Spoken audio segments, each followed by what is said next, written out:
Harm reduction for people who don't use drugs.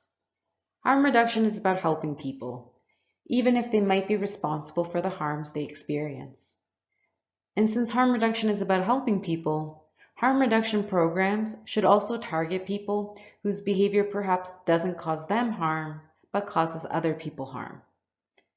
All harm reduction strategies have in common the reduction of a harm without the cessation of the behavior which causes that harm. In the context of drug addiction, harm reduction strategies typically address the harms caused by drug use without asking people to stop using drugs. The focus is on making drug use as safe as possible. Common examples include safe and free injection supplies and other safe consumption kits. But this isn't enough. People who use drugs also experience harms caused by other people, namely people who don't use drugs but buy into addict stereotypes and treat people who use drugs according to those stereotypes.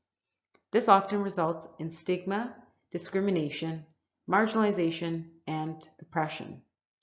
Examples include substandard treatment, denial of treatment, and exclusion from housing and employment opportunities.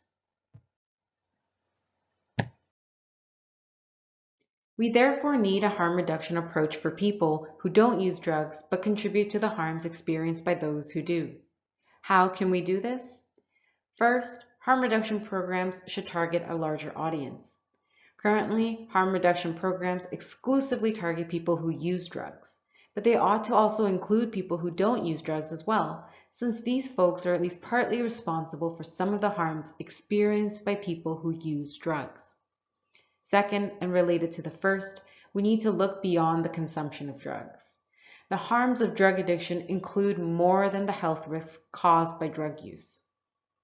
And finally, third, we need to educate people who don't use drugs that their actions can and often do impact the lives of people who do use drugs. Remember, even if you don't use drugs, you could be causing some of the harms associated with drug addiction. Many of us falsely believe that people who use drugs are the only problem in addiction. Change them and change addiction. Fix them and fix addiction, we think. But if we look at a more holistic picture of drug addiction, including the social aspects of addiction, we can see that the harms caused by drug use make up only some of the harms associated with drug addiction. The other harms are caused by people who don't use drugs, by people like you.